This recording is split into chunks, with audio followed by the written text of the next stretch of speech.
Hi, I'm Nick Harcourt. Welcome to Guitar Center Sessions. We're here in the Vintage Room at Guitar Center in Hollywood. Please welcome our guests, Bad Religion. The song is called American Jesus.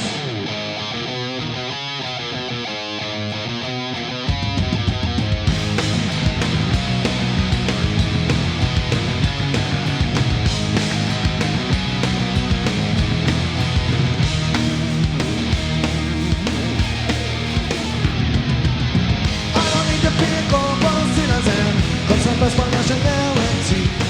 I'm a member of a growing populace, waiting for some popularity. There are things that seem to pull us under, and there are things that drag us down. There's a power, a vital prisons, lurking all around. We've got the American Jesus, see him on the interstate. We've got the American Jesus, we are built by presidents and states.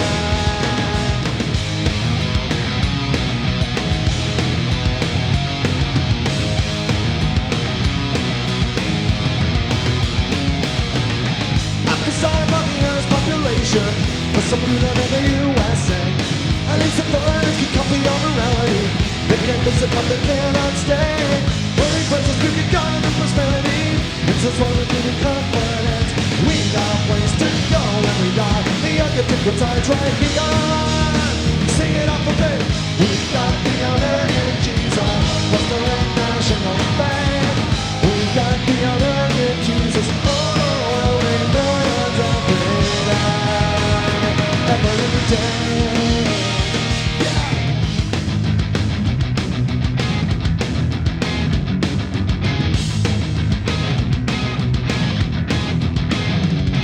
It's a farmer's day of fields, wants to hear the words, special day of present, starting the power of my man, feed the dragon land, Lord, and the kind of the bird. It's a preaching longevity, false sincerity, permanent chicken by a big computer, and it's the fans, get you away. The boys inside me, yeah. We've got the American Jesus, see him on the interstate. We've got the American Jesus, exercising his authority. We've got the American Jesus, just a national fame. We've got the American Jesus, all around make millions of freedom. Yeah. California. See you later. One nation, under God. One nation, under God. One nation, under God. One nation, under God. One nation, under God. One nation, under God.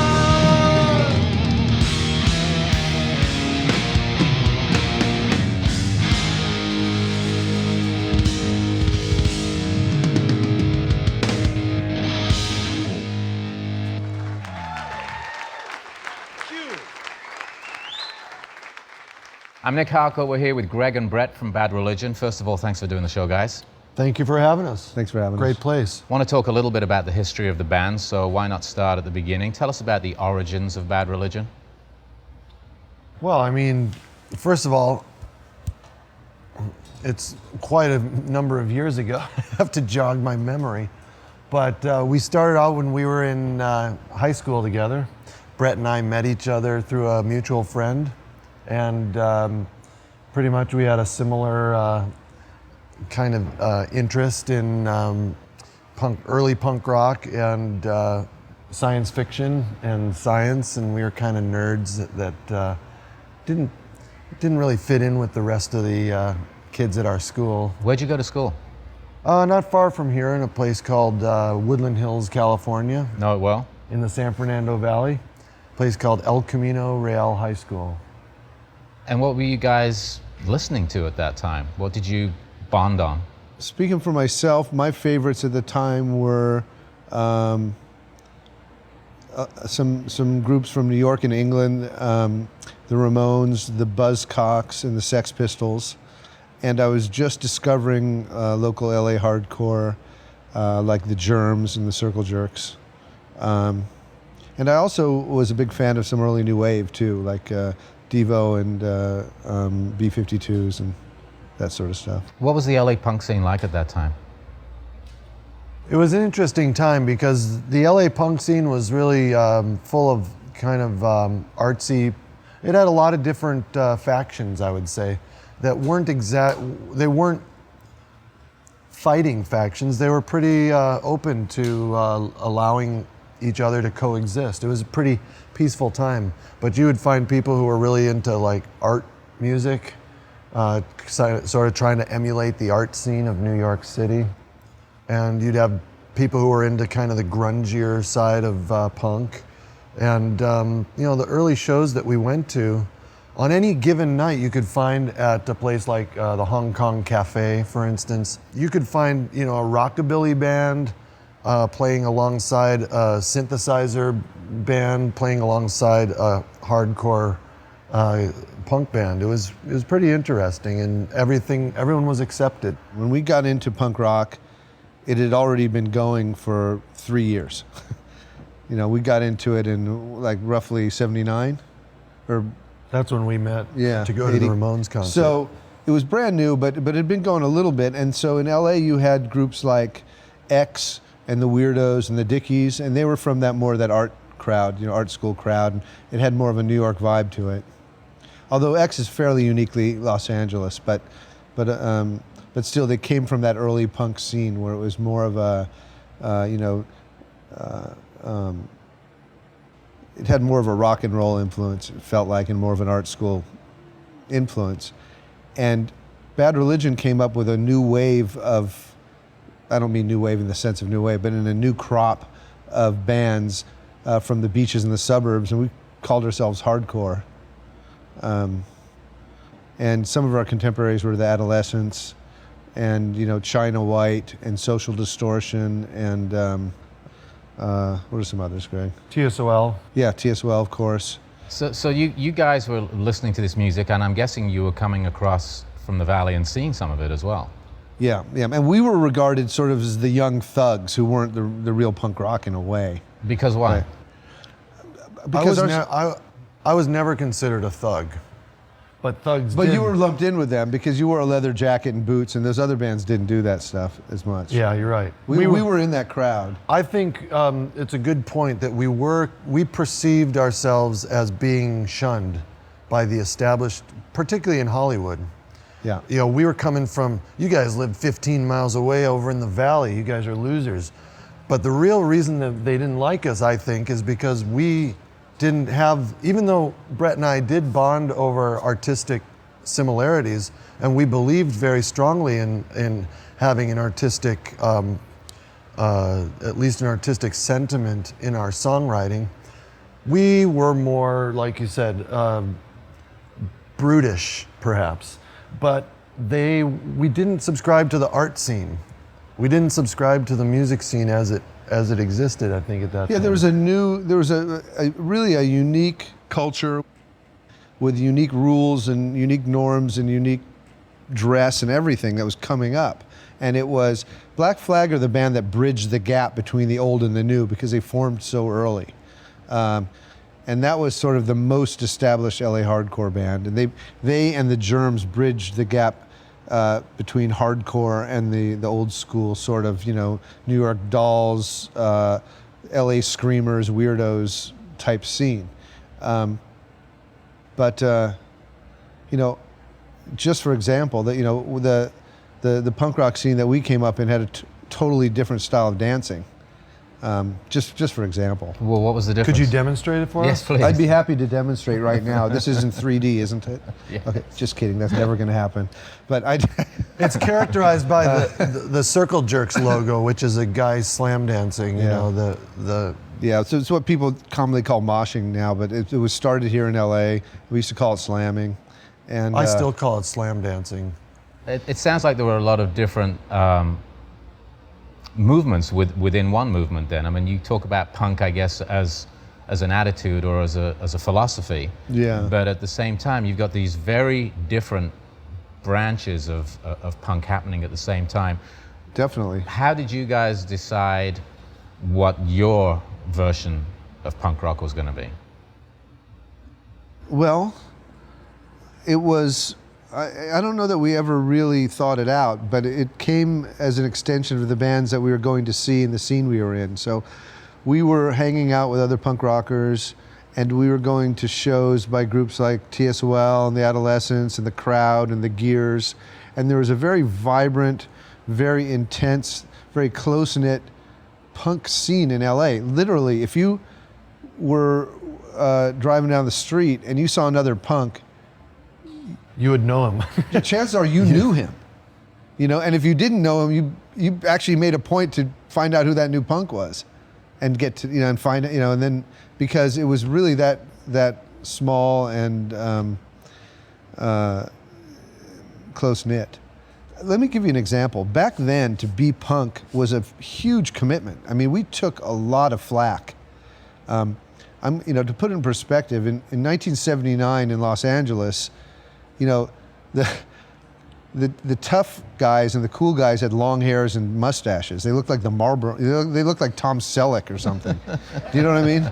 And so, like, for us to cut our hair and go to school in combat boots, I mean, we might as well just have painted victim on our foreheads. So were you getting it at school? Were you getting it at Hell home? yeah. Like, were you getting it everywhere? Everywhere. I mean, I would go to the park with my girlfriend and have a bunch of guys like threaten to beat the crap out of me. Yeah, guys would drive by in their little pickup trucks, and just They'd stop the car just to beat you up. and they would always remind you, punk sucks. Like they always had to, even if they weren't gonna beat you up, they'd just tell you how lame you were. Did that solidify the attitude though even more? Yes, it solidified the attitude and it solidified the community. That our commitment to each other and our commitment to what we were doing. So I think, when we wrote songs, it was, we wanted to be as punk as we could be,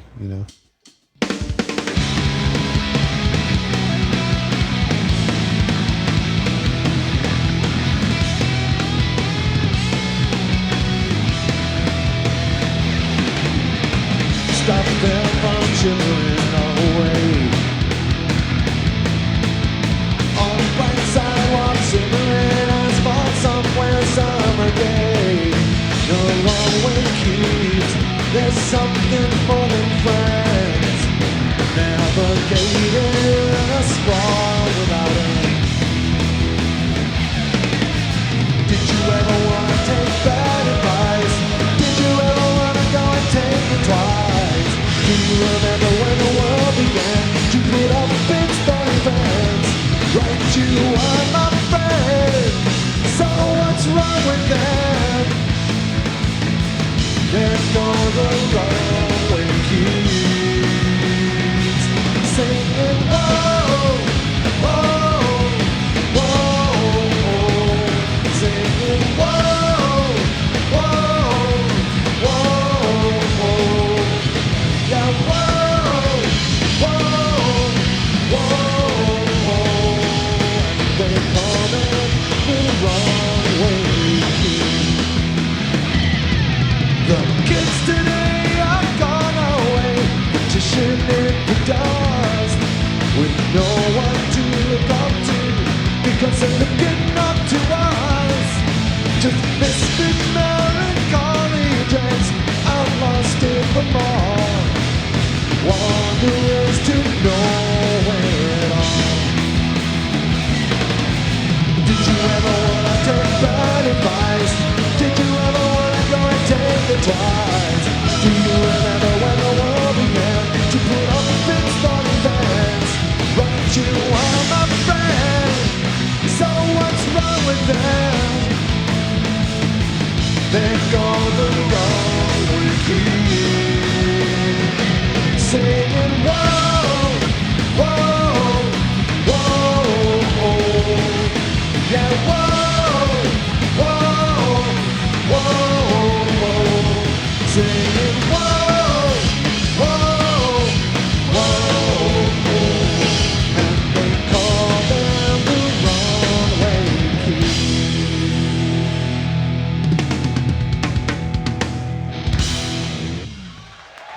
Thank you. Your songs have always been catchy. We did have this idea that we need to write good songs, because no matter how cool these other bands are that we look up to, we'll never be that cool. Those guys are way cooler than us, and I never felt like I wanted to compete on that level. So we did have this idea that our songs had to be good, and they had to be infused with some, richness of ideas. And I think from the get-go on our first album, you can actually see that we were trying at least to do that. We also cared a lot about harmonies and melodies, and even on the first record, we put harmony in there. But Brett's right, I didn't want to deliver it in a sappy kind of sentimental way. I wanted it to have an edge. The melody had to be edgy and kind of unique. And we're lucky, I guess, that my voice, it was never perceived as a beautiful melodic voice. It always had some kind of an edge to it. But melody was important to us, I think. Well, it's interesting you talk about melody and you talk about harmonies, things that you perhaps wouldn't normally associate with punk rock. What else were you listening to? Right. I grew up listening to the Beatles and the Beach Boys, and everything else too. In AM radio in L.A. Because that's when you're a kid, you listen to your mom puts on AM radio, and so all those bubblegum hits from the late '60s, and then I sort of took a left turn in my listening, because the way to be avant-garde in your listening in the '70s prior to punk, and if you didn't want to listen to disco, was to listen to prog. So I used to listen to Yes and Gentle Giant and Emerson, Lake and Palmer, All and those King British Crimson synthesizer bands. Yeah. Yeah. Oh, yeah. But it was, for a brief period, so because that was sort of like, that was anti-establishment, that was the avant-garde. And Greg listened to that stuff too, so that's something else we had in common. And when I discovered the Buzzcocks and the Ramones, I could hear all that melody and all that harmony in there. It wasn't as explicit, but it was definitely implicit in that music. And then the great West Coast hardcore band, the Adolescents, came along, and when I discovered them, I knew that's what I wanted to do, was to have the intensity and angst of punk rock, but with the sort of the catchiness of those big sort of West Coast harmonies.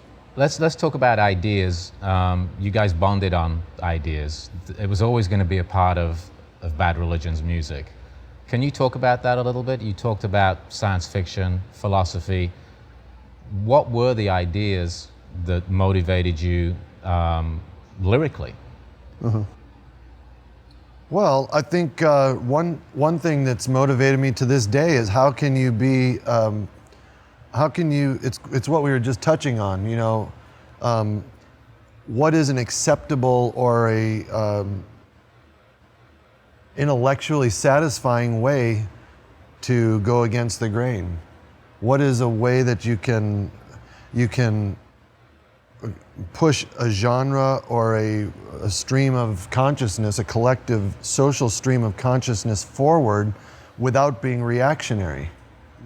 That's really interesting stuff, and that's something I think we recognized at a very young age, and we tried to put it into songs like Against the Grain and a song called Change of Ideas. I mean, our song catalog is just full of those kind of songs. What it comes down to is, there are a number of great philosophical questions that really have no answer. And what happens is when you're a teenager, you think about all that stuff and you debate that stuff with interest, and then you're supposed to forget about all that stuff when you grow up. But those questions are what inspired us to write songs. I mean, we write songs about, what separates, man from the animals? Is there free will? Is there an immortal soul? What's the purpose of a government? All these sort of interesting philosophical questions, I still find them interesting. Well, are they the same questions today? The exact same questions. They're the same, there's no. And the thing, sorry to interrupt, but when you touched on something about when you're young, I think it's natural it's a natural part of intellectual development. It's part of childhood development to ask these very basic questions. The big questions. Yeah, but the thing is, when you're a teenager, you do it because you think there's an answer. That's what motivates you. as you study it more deeply, some people give up and they say, screw it, there's no answer, I'm moving in, I'm gonna go sell stocks or something, you know, but other people like Brett and myself say, it's the pleasure in life is to continue looking for an answer. Even though we recognize if it doesn't have an answer, it doesn't matter, because it's actually part of human history since time immemorial that these questions have been asked, and it's our duty to continue to provoke them and provoke people to think about them. So, and sometimes you might surprise yourself and there might be an answer to some of them. And this song is called Sorrow.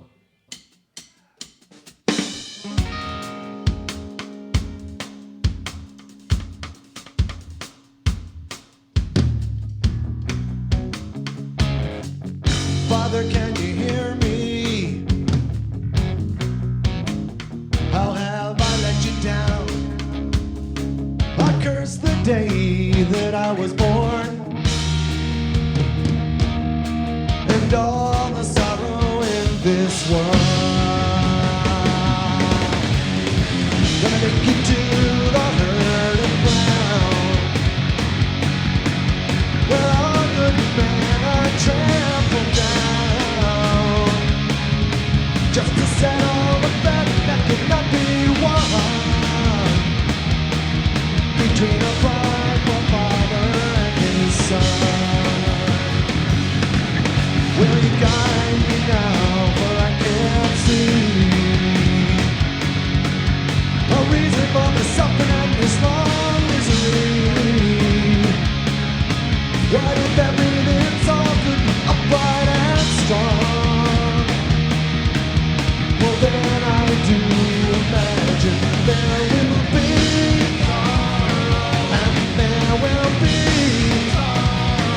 and there will be sorrow no more.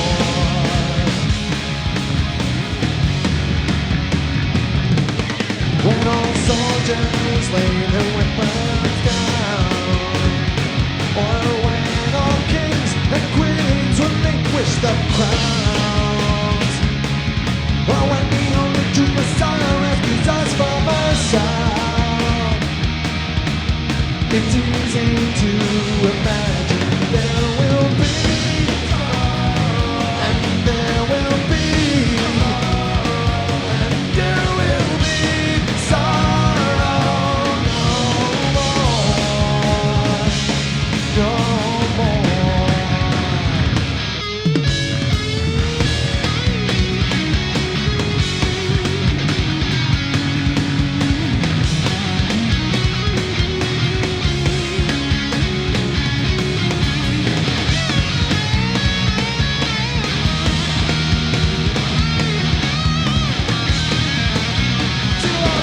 There will be,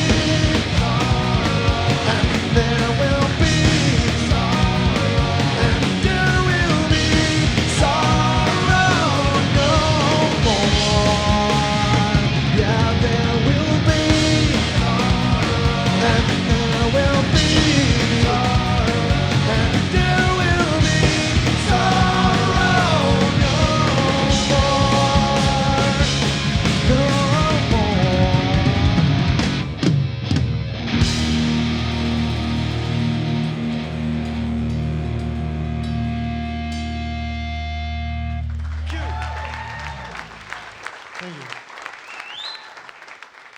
What's your approach to punk rock guitar? I mean, is there a particular way that you look at the way you play? My approach is economy. I try to say as much as I can with as little as possible.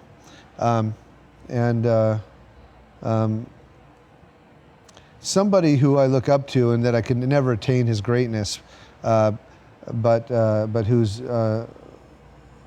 my hero among guitar players is Mike Campbell from Tom Petty and the Heartbreakers. He plays with great economy. He doesn't have to because he's got the chops. But when he plays a solo or a rhythm part or what have you, it always suits the song just perfectly, and it's not doesn't necessarily draw attention to itself. It accompanies the vocal, which I believe is the focal point of a song. Can you take us through the process of writing a Bad Religion song? A little bit.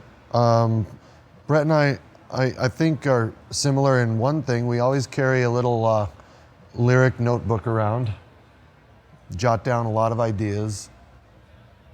You know, but sometimes a song starts from a chord progression, right? I mean, Usually. And Brett's talked a lot about how he buys a new guitar and all of a sudden he's got a chord progression before he even has an idea of a lyric. Yeah.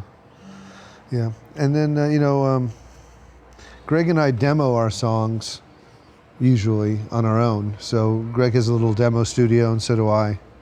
So usually when Greg presents his songs to me, they're pretty well worked out and they're recorded on his at his home studio with drums, bass, guitars, backgrounds, everything. And I usually get all that together also on my songs, and then we start sending each other songs. Usually when we have a few that we think are good, we present them to each other, and that lets us know sort of what the other guy's thinking and where the new record might be heading. Of course, my songs have my crappy vocals on them, which I can't stand listening to them that way. So as soon as I can get Greg over to my house, I have him sing on my demos. It's interesting to think of you guys starting off songs on an acoustic guitar, because then when you get to play them on stage, you've got Gibson guitars, Marshall amps. Yeah. And you use a lot of equipment that is associated with heavy rock bands. Yeah. Is there any particular reason? Yes. I mean, because we could easily start with a Marshall and an electric guitar, but the problem is that everything sounds really cool when you play it through a Marshall with an electric guitar, right? So you can start writing that way, and you can be very impressed with volume, and you don't really know what you have. If your song sounds good to you on that acoustic, then when you electrify it, man, it's really cool, And a lot of it in other words, it just keeps getting bigger. If you start it with the acoustic, and it's enough to get you excited, then once you plug it in, it explodes. Here's a song from about 1990. Goes back many, many years.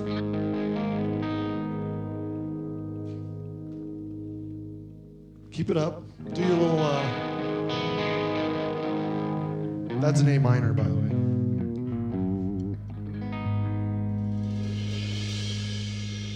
Like a rock, like a planet, like a atom bomb, I'll remain unperturbed by the joy and the madness I encounter everywhere I turn. I've seen it all along, in the books and magazines, like a twitch before dying, like a pornographic scene. There's a fire behind the window, that's an ugly laughing man, like a hummingbird in silence, like the blood on my door.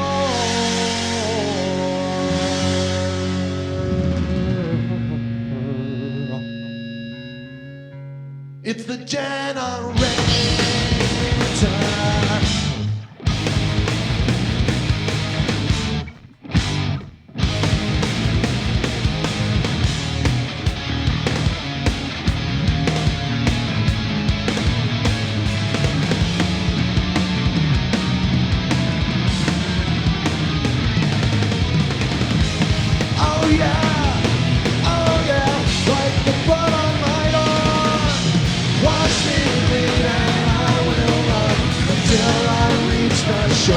I'm numbed all along, like the bone under my skin, like cactus in a photograph, like paper in the wind.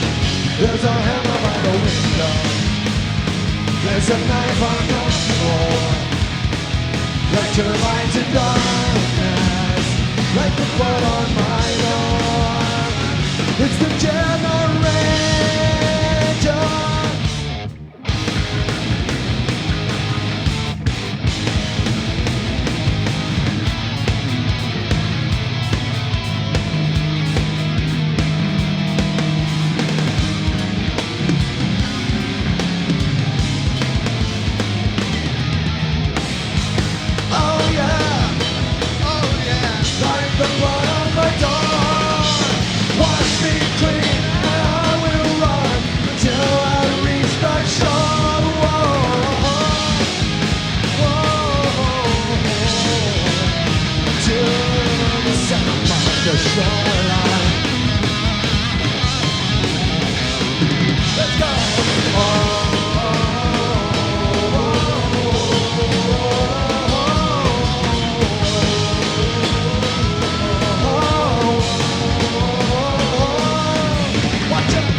Here's a new song called Resist Stance.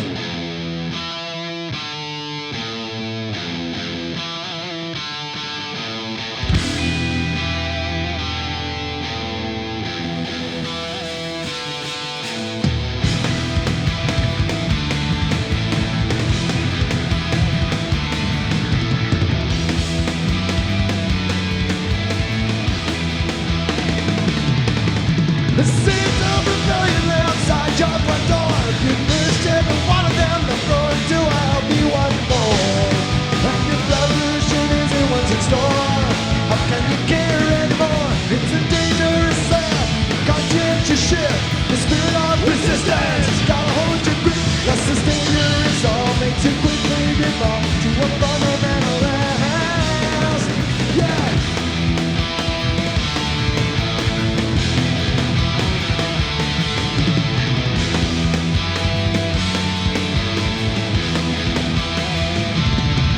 You're an archetype that can pin to the wall.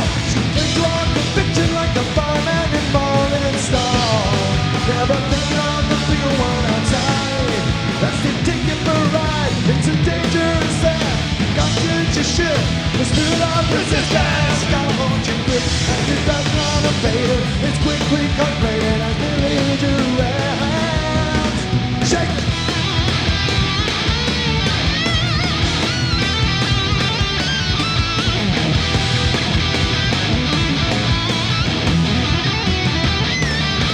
It's a dangerous sound, conscientious shout.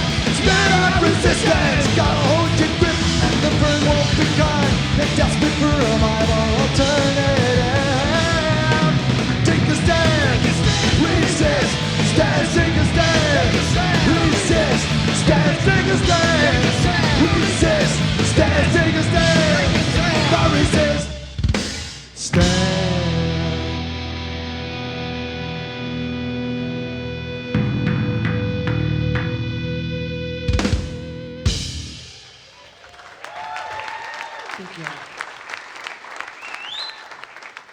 How do you manage to keep it going for 30 years? I mean, there's not a lot of bands can do that in any genre of music. First of all, you don't talk about it as much, how long you've been around. So that when you do start to tally it, it's a surprise. Yeah. I don't think we consciously, it's almost like asking someone, hey, you just turned 30 years old. How in the hell did you get here? They don't really know. It's a development. And we've always looked at Bad Religion as a development. It's a place for us to exercise our creativity. And there's a heck of a lot of work that goes on behind the scenes to keep it, keep the music alive, not just by our great record label, Epitaph, but also by the thousands of smaller communities of fans in punk that keep it alive. So a lot of it's not our doing. It's the fact that punk has remained viable and Bad Religion has a place in that history, and we continue to try and create new work. That, if I can add one thing to that, and I think that's what's key, is that for whatever reason, and I've been in and out of the band a couple times briefly, but the Bad Religion has been very prolific, and I think that's really sustained them. They're not like some groups who made a couple records and rested on their laurels and then started putting out a record every 5 or 6 years or something. I mean, we have 15 albums. We've consistently tried to put out good records. Well, let's talk about the label, because you started Epitaph Records, and obviously the band has done the major label and the independent label. I want to talk about Epitaph in a minute, but let's talk about the difference between working for the so to speak, being on a major label. Me? Oh, you mean the major label. He's the man now. That's a joke. You're the man today. Yeah. But it's a little bit different, obviously, than being on a major label. Yeah. Can you talk about that? As someone who's experienced the back and forth, I can say that oftentimes the man is perceived to be a lot more sinister than the man actually is.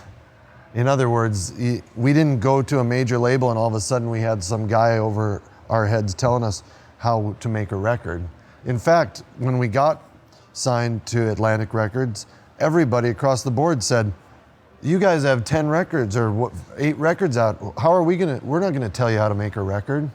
So that was my biggest fear, of course, was signing to a major and then losing all control. Didn't happen that way. And, you know,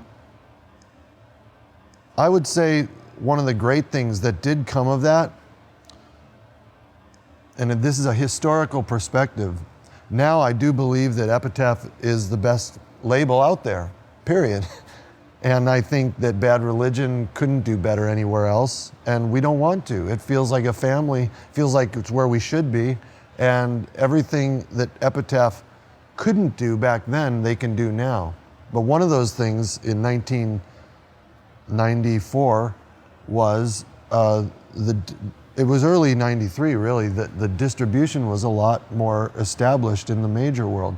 So we were able to play places that we couldn't play back then, you know, because our records showed up there, like Australia, like South America.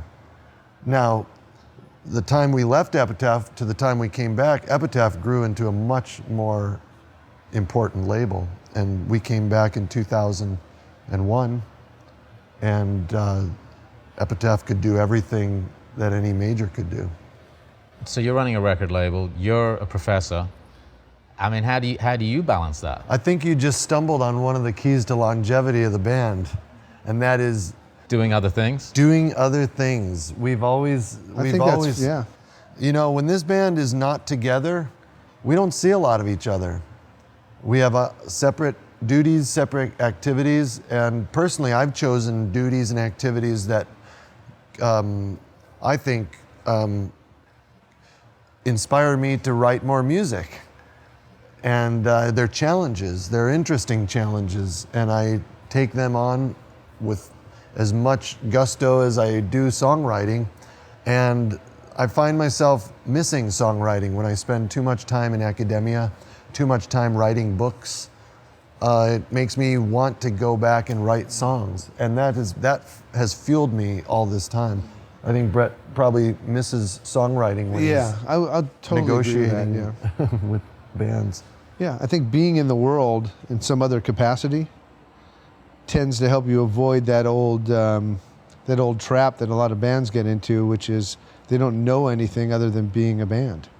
And so if that's all you have to write about, then it's sort of like the snake eating its tail. And I will say something about that we have never done. I hate saying never because maybe someday we'll be inspired to, but I hope not, because we haven't had to rely on writing a song about being on the road, right? It's exactly what he was just talking about. Yeah. When a band is out of things to write about, they write about touring, life on the road. Nothing against all our friends who No, write and there's about some being on good the songs road. about it, but it is really like, it's not that compelling. Yeah. You know, it's not, to me, that's not a very compelling song, hearing about how tough it is out there. I think it's part of the reason On the why, road. first and second records are always the best. Because then the band blows up and they're only, all of a sudden they don't have any real life experience to draw Yeah, from. they've lost touch with any other real life experience. We'd like to do a song now called 21st Century Digital Boy.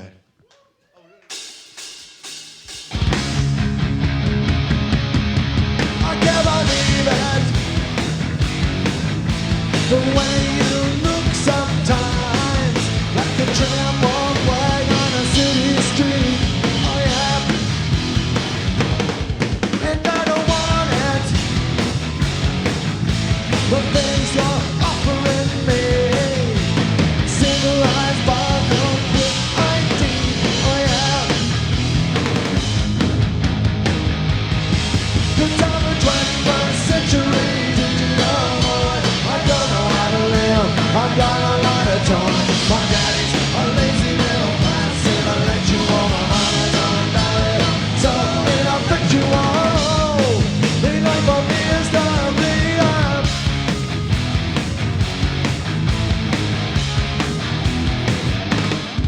I can't explain it, the things you're saying to me. It's going yeah, yeah, yeah, yeah, yeah, yeah, yeah. Oh yeah.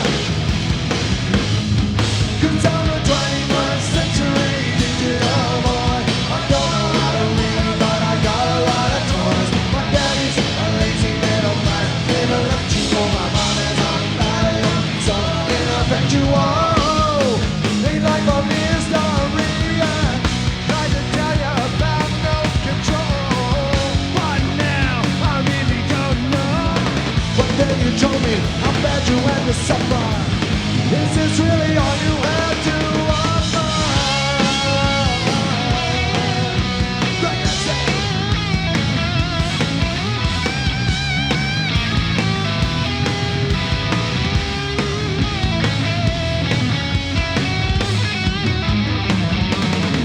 Cause I'm a 21st century digital boy.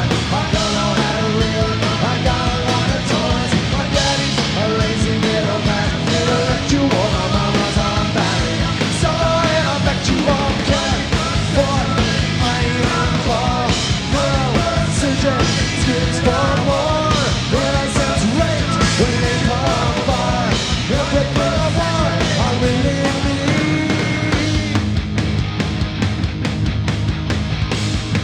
Ain't like a mystery.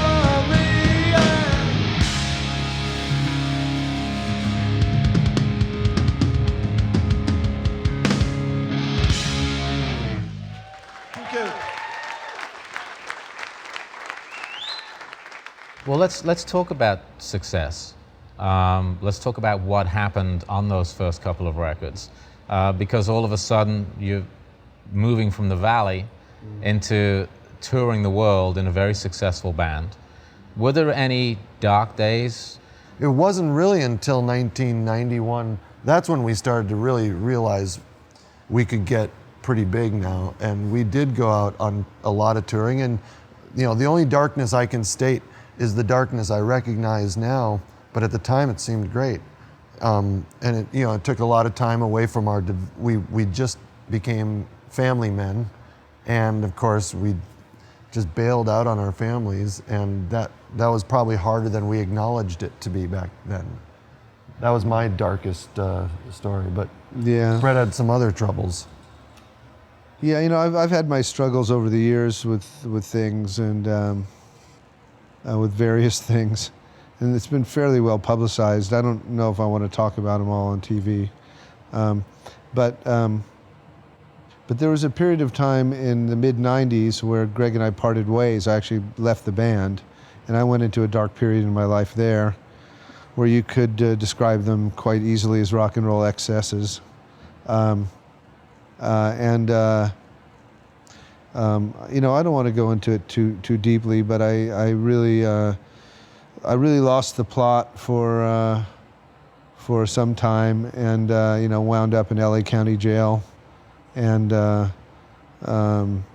a very rough patch, you know. But I have a lot of people who love me in my life, and I didn't spend much time in jail. But I'm just describing. I just want to let you know how low I got, you know. How did this impact the band?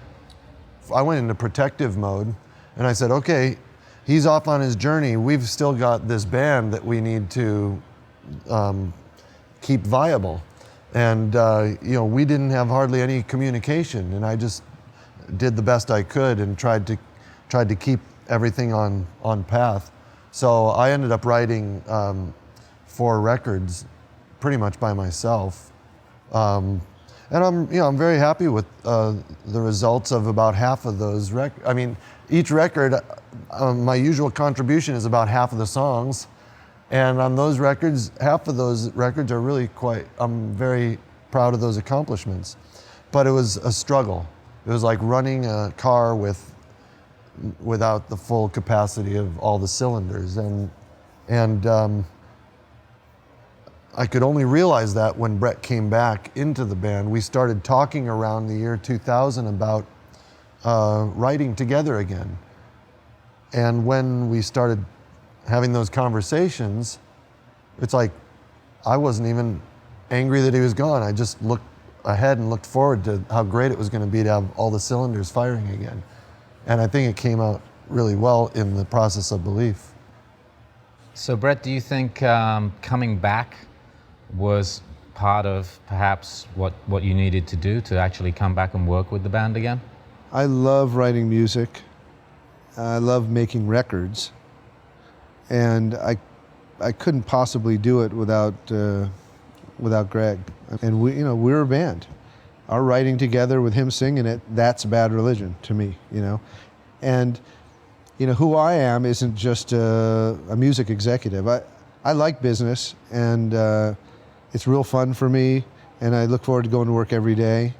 And I love what I do at work, you know, when I can sign a band and help them, you know, kind of achieve their dreams and get popular from obscurity. That's a great feeling. Can you expand on that a little bit? Talking to new bands, when you come across a new band, a young band, what is it that excites you? What is it that makes you want to work with them, either as a producer or as a label executive, that you want to release their music?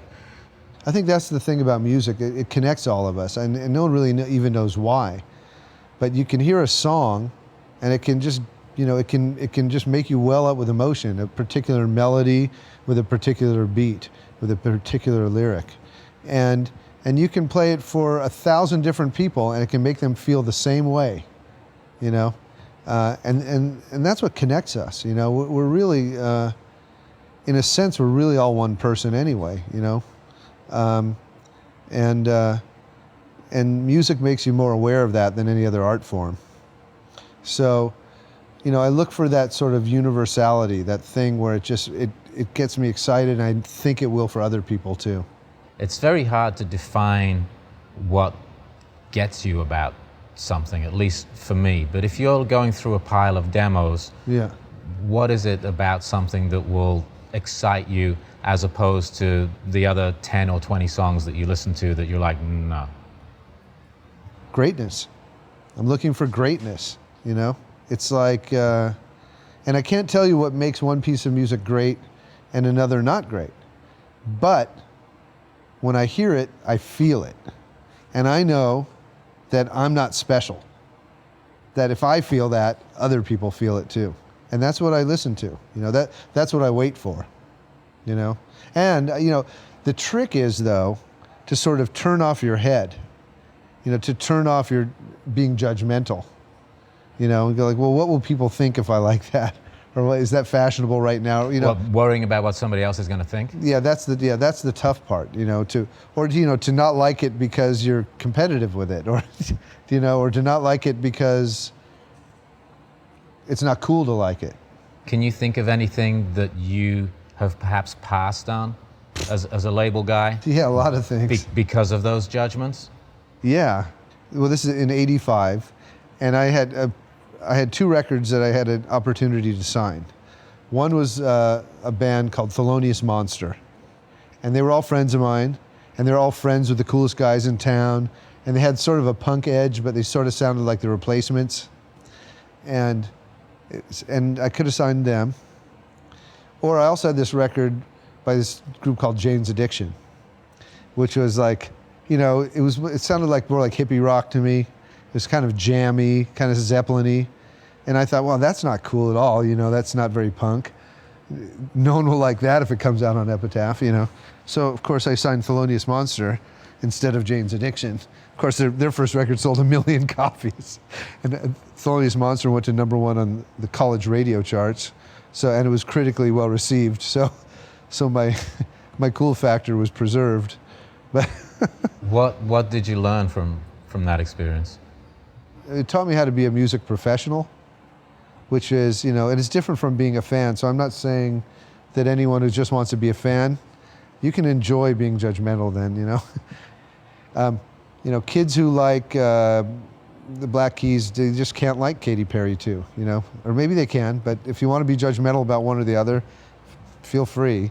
But if you want to be a music professional, you have to try to be less judgmental and hear what's great in the music. You know, hear what, even if it's not for you, hear what others might hear in it. Here's a song called Infected.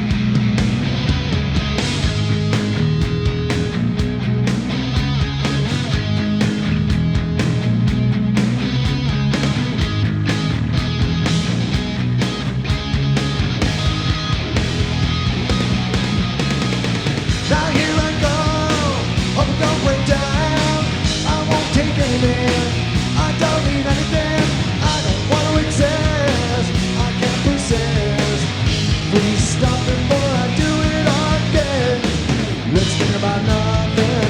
Let's talk about nothing. Let's talk about no one. Please talk about no one, someone, anyone. You and me have a disease. You affect me. You infect me. I'm afflicted. You're addicted. You and me. You and me. I'm on the edge, till it gets a wall. I'm so distracted, but I'm distracted. It's my confession, you learned your lesson. Stop me before I do it again. Let's talk about nothing, let's talk about nothing. Let's talk about no one, please talk about no one, someone, anyone. You and me have a disease. You affect me, you infect me. I'm afflicted, you're addicted. You and me, you and me. You're clear, as are heavy. They couldn't wanna chill you. Just like the ocean, but I'm running out. We can't work it out. Now I'm running out. Don't be mad about it, baby.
Greg, your solo work conjures up images of people like Woody Guthrie.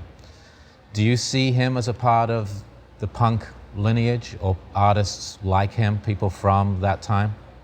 What I perceive about Woody Guthrie is more, maybe relates more to the artistic element of a great sentiment, an idea that's distilled down to a universal lyric or melody that everyone can sing from now till time forever. And that's what Woody Guthrie, I think, brought to music. And in a sense, that goes beyond the genre of punk. That goes to just the big, grand category of music. And when it's my goal to be able to transcend, even though I'm very passionate about punk and how important it is to drive forward new ideas and to provoke people into rethinking what they're comfortable with. I'm passionate about that. My real goal is just to create music and to be able to say something in a way that is going to be remembered forever. That goes way beyond any genre, and that's what Woody Guthrie achieved. And I think you can do it with an acoustic guitar and a voice. Fair enough. Well, I want to thank you guys for talking to us, Brett and Greg from Bad Religion. Thanks, guys. Thank you. Thank you. Thank you so much. See you soon.